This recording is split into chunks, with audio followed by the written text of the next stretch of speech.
This is Tomas Montoya, and he's an Army veteran. And Tomas, how long have you been here? About 2 years, going on 2 years. What did you do when you were in the Army? Airborne Ranger. Okay, very good. Forces, yeah. Okay, very good. So, wow. Okay, so what happened to you? Well, I ended up falling back into drugs after I got out of the military. And right before I came here, I was in the state of California in the prison system.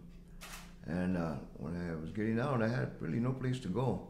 So after I was released, I was downtown Riverside at the train station. And I was standing there with all my worldly possessions in a box. And I had heard about that the VA could, help you get assistance, and they had a place for homeless veterans. And so I came down and see if I could get in. I had nowhere else to go. Lost my family through the 6 years I had done in the prison system. And I came here just with, looking for not so much a handout, but just a hand up, and that's exactly what they gave me. So when you got here, what were you expecting to find here? Totally not what I expected. And within a very short amount of time, I was assisted in getting a job, and just the way everything worked out, the staff here at U.S. is excellent. I'm very fortunate to have a really good counselor that has, a lot of patience with me, because I'm not the easiest person to get along with. And I have my ways I do things, probably because of, just getting out of prison, you have that prison mentality. But, I was given, I want to say special care, and then again, I do want to say it because they helped me along the way when I couldn't do it. I wanted to do things my way, and it wasn't working that way. But I was just getting a job, and I'm in school now. What are you in school for? A substance abuse counselor, and I'm going through the V.E.V.E. Let's talk a little bit about what V.E.V.E. is, because there's a lot of veterans out there that don't know. This is additional training above and beyond the GI Bill. Yes, it is. It's for older veterans. I think the cap on the age on that is 60 years old. I believe so, yeah. But what they do is they allow you a year's worth of training to upgrade your skill set, and that is that's a fairly new program a lot of people don't know about. Yeah. So congratulations on getting into V.E.V.E. That's awesome. Program. It's helped me along the way. I've been able here and been able to take care of myself, and it's hard for a man not to be able to take care of himself when he's not being a part of just being able to pay rent, being able to say, here's my rent, for the month. And it's, especially in my background, not only my background, but the Hispanic background, for a man not to be able to take care of himself, that's a no-no. You're not supposed to do that. You're supposed to, I was brought up where, you pay your own way and you take care of your family and things of that nature, And U.S. VETS has come and helped me do that. When I got off of I've never finished parole one time, and I've given the state a great number of years of my time. And before you know it, I was off of parole, and I've never accomplished that. And I did it in less than a year, 9 months. I didn't even know I was off of parole. They'd come down and they'd test me, and then all of a sudden the parole officer wasn't showing up. But he never sent me any mail, he never told me anything, and I was like, wow, are they gonna come and get me, or, and I called down there, and he says, well, you don't have a parole officer. I go, what do you mean I have a parole officer? You're off of parole. I go, what? And I was kind of stunned because I've never accomplished that. So to me, that was a big thing, and I don't think I could have accomplished that by myself, being in the streets, because I always fall back into drugs. And that's why this program was so important for you, because other residents here have gone through exactly the same thing you have gone through. Yeah. And it's hard out there, and if you don't, I'm so glad that I went to the military, or else I wouldn't have had this opportunity. I mean, I did and seen a lot of things in the military that had an effect on me mentally, but that's just a part of the military. And this was kind of like the military or the U.S. government say, here, let's help you along the way. So it's been an adventure, but it's also been a privilege just to be able to stay here. Because a lot of guys come in and they come in like me, not, confused and, don't know what to think, which way to go, and with no place else to go, And you come here, and you know there's rules and regulations like every place else, you know. But it's structured here where you know it's not a jail and it's not a flop house, you know. It's a place for veterans who want to make positive change in their life. This is one of the best places, in my opinion, in the entire country for homeless veterans to transition from that into self-sufficiency. I would say it is definitely. Okay, very good. So if you could give one piece of advice to veterans out there, for people that have been in that are currently in the same situation you found yourself in, what would you tell them? I'll tell them, this is a place for you to be. If you're looking to start over or just start anew, just come and see what they have to offer. You won't be sorry. You'll be glad you did. You know, this is a place where you can start all over again. You know, fresh start. Fresh start, exactly. You know, and there's no pressure here whatsoever. You know, not to say there's not rules and regulations, but that's part of the world. But here you'll be able to get your life back together, your head back together, and your physical body back together. You know, being able to just the simple thing is taking a shower. You know, they have everything to offer here. There's not a day you'll go hungry. They even have clothes for you if you don't have any clothes. I mean, there's no better place in the world for a homeless vet to be than U.S. VETS Riverside. And again, I want to talk about the staff is excellent here. Yes, sir. Yes, sir. Thank you so much, Thomas, and good luck in what you're doing. Thank you. I'd like to introduce Larry Jordan, who has actually been here a while. And Larry, which branch of the service were you in? I was in the Air Force. Okay. And what'd you do when you were in the Air Force? I was a fire protection specialist. Okay, and how long were you in? 3 years. Okay, very good. And which time did you serve in? I was a Vietnam era veteran. Okay, very good. I'm also a Vietnam era veteran. Era. Okay, so now tell me your story, because I just spoke to Erica a few minutes ago, and she told me that you're truly a success story here because you ended up getting the help you needed from this program, and now you're working here. That's a wonderful story. So what happened to you? I had a 25-year addiction with methamphetamine, and I was having problems in and out, you know, of trouble, you could say. And then one day I woke up, it was my 55th birthday, and I woke up and looked in the mirror and said, this is enough, I've had enough. I didn't like what I saw. I had, you know, issues. I was losing my job, lost my car, had a problem with my family, lost my family, and I wasn't getting anything done. I wasn't going in a positive direction anymore. So I went to the VA, and I checked into their program, their ATU program. And which VA? Loma Linda? Loma Linda VA, and checked into their ATU program, and did that successfully for 28 days, and I heard about U.S. VETS. So I gave U.S. VETS a call, and they come over here, and they let me come in their program. And I did their program for 6 months, SAT. SAT? It's a substance abuse track. Okay. And I did it all their you know, worked with their counselors and worked with their interns and successfully completed the program. Because see, that's what's nice here. The service you as a veteran who needs the help don't have to go off-site here. They bring the counselors are here with you. Right. The interns come in here and do a very good job, and I was able to get through the SAT program, and then I started volunteering in the office. First point of contact for all veterans that come into the program. They meet with the outreach coordinator, and the outreach coordinator turns them over to us, and we do a full intake, get them housed, you know, get some personal information written down so we could pass it on to the case managers, and I enjoyed doing that, and I kept doing it. I volunteered for almost a year probably. And then eventually the site director decided to hire me, put me on full time, and I've been doing it ever since. And I really enjoy it. It keeps me grounded, keeps me focused. It reminds me of where I was at. When I see these guys coming in, it reminds me of where I came from. And I try to help them, try to get them back on their feet, you know, try to get them back in a positive direction. And there's nothing more rewarding than finding yourself, your true self, your sense of purpose, if you will, in helping other veterans. Exactly. You know, I see, like I said, I see myself coming through the door. I see what I used to be like coming through that door and think to myself, you know, somebody help me. And if I can help somebody, the most rewarding part of the job, I think, is when I see a client come in the program, start from ground zero, work his way through the program, whether it be workforce or SAT, and graduate. When I say graduate, I mean move on, because the program this isn't a place to come and just say, this is it, I'm staying here. It's a place to come and you work on your... You get your act together. Yeah, here, exactly. And then you move on. Right, you find a job, you get your legal things taken care of, and you move on. You know, that's the most rewarding part. And like I've said before, and I mean this, is I'm not the miracle man, but I'd love to be part of the miracle.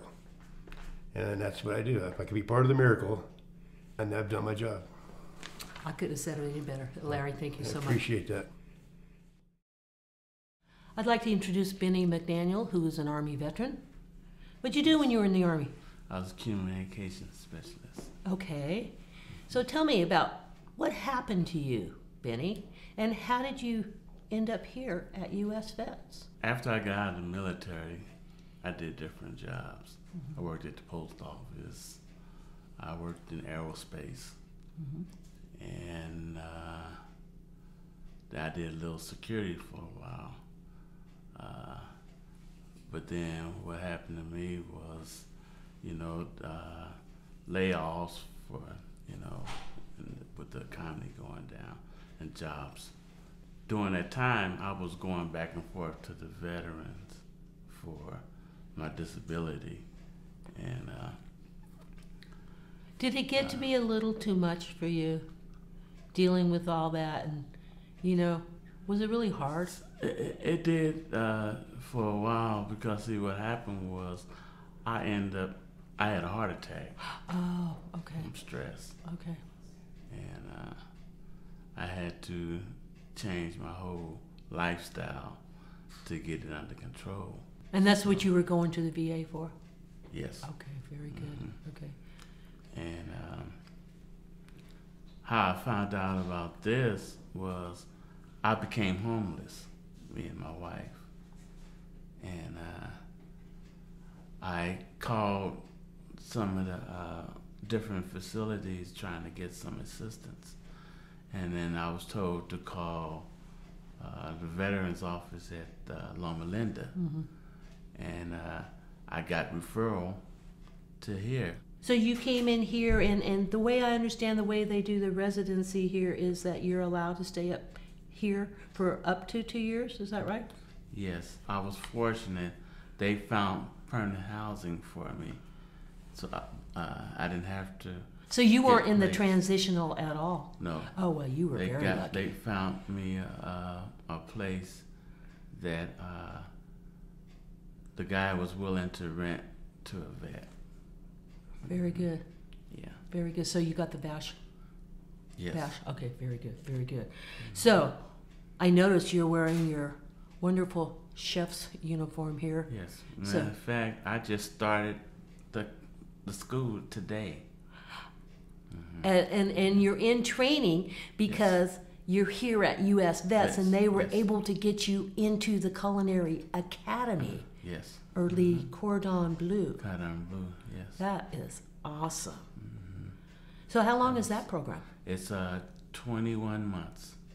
And then by the time you get out of that, you'll be ready to just go to a... Transition back into workforce. So you're looking forward to going back to work, aren't you? Oh, yes. Yeah. So let me ask you, Bennie, because you suffered a heart attack, and that's really what put you in the downward spiral, is because you really couldn't quite recover from that? Yes. And you didn't have a job, so you couldn't pay the bills? Well, see, I had a job because I was an over-the-road truck driver. Ah, okay. And Class A? yes. Okay. And DOT stated because of me having my heart condition, You couldn't do that kind of couldn't- work I anymore. couldn't do that Got it. type of work Okay. any longer. Okay. So you really were forced to completely change your career field. Yes. Okay. Very good. So if there was a veteran out there watching this program and they could relate to what you were saying, what is the best piece of advice that you could give them as far as U.S. VETS goes?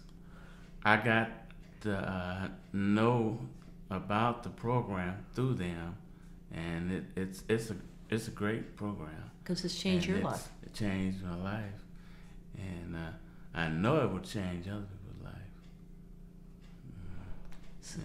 So where do you want to be in 2 years? Start picking up, being able to get experience in the field, so that eventually I'll open up my own restaurant. Very good. Thank you, Benny. Yes, thank you. It's been a pleasure. Okay, this is Gary Miller, who is a Navy veteran. And I know just a few moments ago you told me you did 3 tours in Vietnam. Yes, first one was in 1969.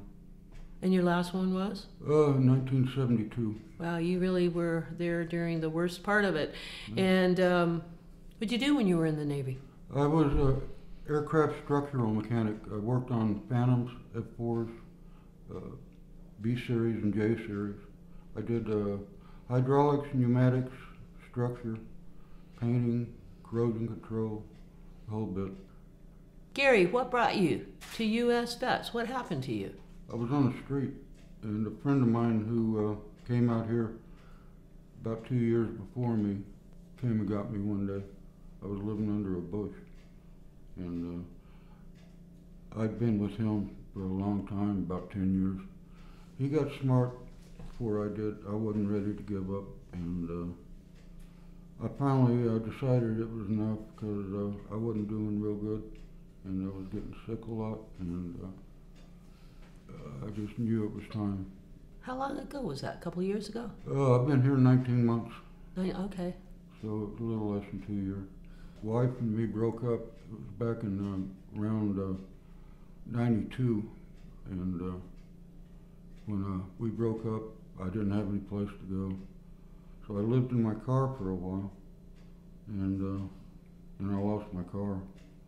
So I just stayed on the street wherever I could. Were you drinking and drugging? Drinking, a whole lot of drinking, and every now and then drugs, but not a whole lot. But mostly alcohol, and I didn't care about anything. You know, it was easy because you didn't have any rules, And that's part of the appeal of living on the street, isn't it? Because you don't have to answer to anybody. no. Heck with you, I just want to do what I want to do. Cops never bothered us. They got to know us by our first names, and they just drive by sometimes and ask if we was okay. So when your friend came back to you when you were living underneath the bridge, what was it that he said to you? What was it that made you just finally realize, this crap is getting old. I need to quit doing this. I was getting to where 2 or 3 times a month I was so sick I couldn't even drink, and I couldn't walk. I was throwing up and everything else that goes with it, and I couldn't function anymore, and I knew it wouldn't be much longer before I died. So your friend had literally saved your life by telling you about this program. So once you got here, did you go through their alcohol rehab program? Yes, I did. I did it for 90 days, and it helped.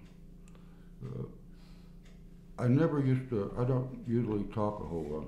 You do it on the street, and it got me out, and it got me started talking again, and I didn't really care for being around people, because there's not too many people you can trust, so you got to depend on yourself and whoever's really close.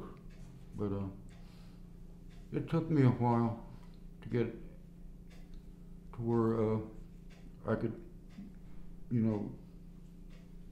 talk to people again, and just try to act normal.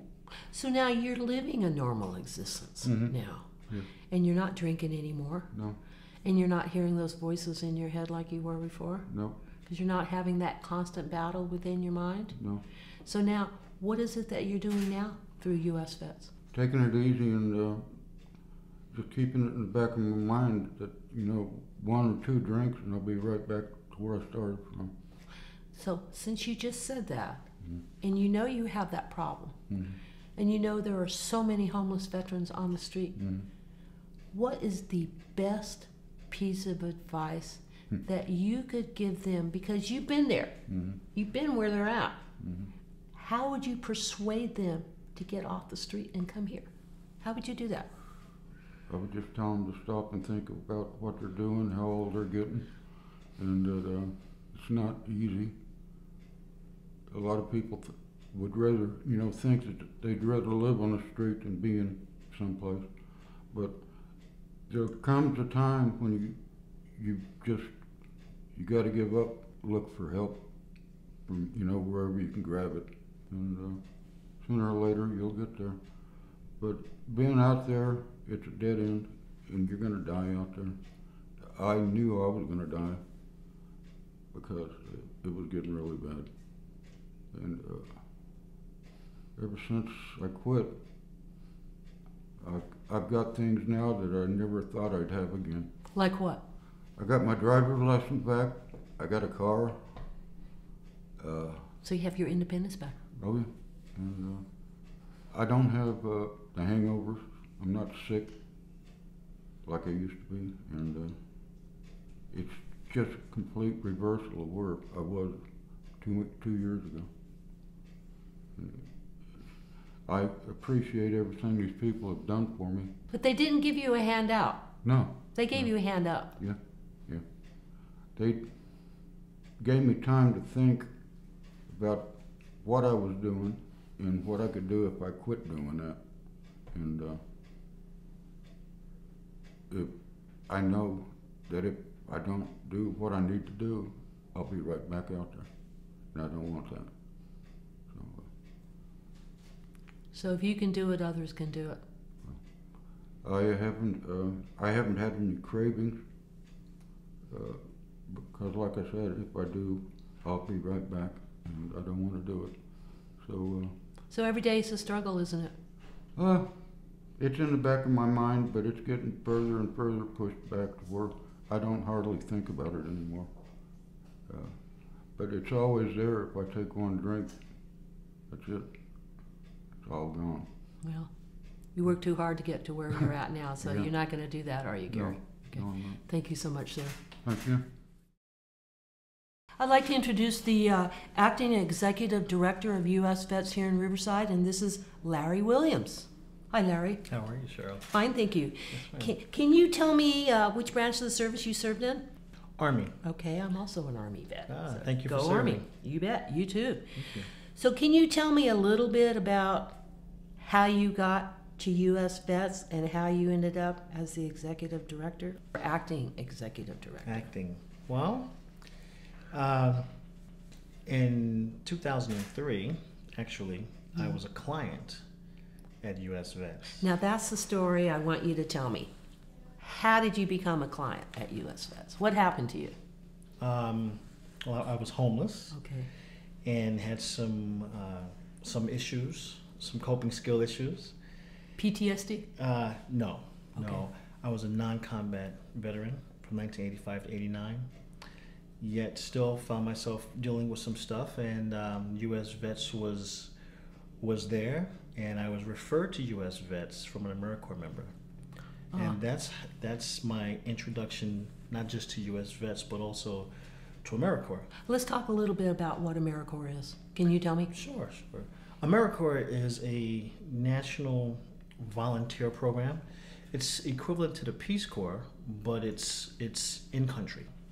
And AmeriCorps members, I think, do 1,700 hours of volunteerism, and they get a small living stipend, and then college money afterwards once they complete their term of service. So going from being a client and transitioning into being a staff member, what did you transition into, like a residential assistant type of position, or what kind of job did you transition into? No, I wanted to do outreach. Okay. Outreach was... So you actually went out in the field yes, ma'am. and got veterans to come in. So you would go and find out where the homeless veteran encampments were under the bridges or highways or wherever, and say, hey, you guys, do you really want to live like this for the rest of your life? For the most part, that's what we did for 10 months. Me and my outreach team, we outreached to over 1,000 veterans that year. And we would go into, like you said, to the bridges, the encampments, the shelters, wherever, the highways. I was in Las Vegas at the time, so I mean, in the deserts, veterans can sort of seclude themselves from the rest of the community very easily. They camouflage themselves very easily, so we had to go in and we did a good job. We did a good job. After that, I became a staff member and was hired on as the Veteran Services Manager at that time. Now the title has changed to Veteran Services Coordinator. It takes hard work. And when you realize that you have a problem, whatever the issues are, and you overcome that problem, that's when the true recovery happens. That's when you redeem yourself. That's when, whatever issues, we've all had issues in our lives. At one point, I was a homeless veteran living in my car in Hollywood when I first moved down there. I researched you, yes. Oh, yeah. So it's like, okay, and where I was very lucky is that I ended up with a career with the state and I became a vet rep. And that's really how I found myself, was truly living a life in service to others. And that's what you're doing. And that's what every staff member that I've met here since I've been here, they've all said the same thing. I get more out of helping them. Oh, absolutely. There's an obligation now to help those who were just like me, right? There is no greater service than one veteran helping another. I just happen to have the opportunity to be of service through U.S. Vets, which I got to put the focus back on them, because when I was at U.S. Vets, I didn't really have any direction on which way to go. Here I was basically starting life all over again, separated from family, no education, trying to figure out what I'm going to do for a job, a career, just trying to be a better person. And at the time, I didn't understand the structure, nor even the program requirements. I just trusted. And I remember thinking, why am I going to all these classes? Oh my God, class after class, all this information. And I remember there was one class in particular that I just tried my best to get out of. Thank God my case manager wouldn't let me. And it was the parenting class. And I fought him tooth and nail. He's still with U.S. Vets. And his name is Willis Derby. He says, you want a new way of life? Well, let's attack this from all angles. Not just your homelessness, but let's look at your education. Let's look at family reunification, right? Let's look at how you present yourself. Let's look at your dreams. I didn't even know that this particular class would come in handy until I reunited with my family. And once I reunited with my family and my children and our relationship was starting over. All those skills that I learned in that class, I had to put to use. They really did inspire me to want to do something a little bit different, be better. And our mission statement says that. I mean, when you look at what we do as an organization, sure, we provide housing, we provide career development, we provide comprehensive support. But if you take all that and put it in layman's terms, what do we want for our clients? We want them to be better. We want them to have the best life that they could possibly have, one, so that they never have to return to homelessness again. And on top of that, life becomes more enjoyable. Now they are working in the fields of their choice. Their goals have become reignited. They're with their families. They're the person maybe they were once before, maybe even better, right? We instill pride, self-esteem. It's almost majestic to watch the transformation take place when you look at a veteran coming through U.S. Vets. I mean, from point of entry, right? Outreach encounters them. The guy is homeless, him or her, and they come into the program, and they kind of look like they've just been through a war, and they have been, because homelessness in itself, it's a war, right? And so when they come through, and then you watch them slowly as their self-esteem increases, and they start to look you in the eye instead of looking down, and they start to dress differently, they start to talk differently, they start to talk about the future. Instead of just living in the present. Yes, instead of just surviving, now we're going to talk about living, right? The whole workforce program helps them to get employment, but just not any type of employment. It may be transitional, but at the end, what do you want to do for the rest of your life? What's your goal? What's your critical path? If you're a veteran and you're homeless, or you are on the verge of becoming homeless, U.S. Vets can assist. Either it be you as a single veteran or your family. Please give us a call. We are here for any veteran that needs assistance. right? Thank you so much. Thank you. Thank you. Thank you.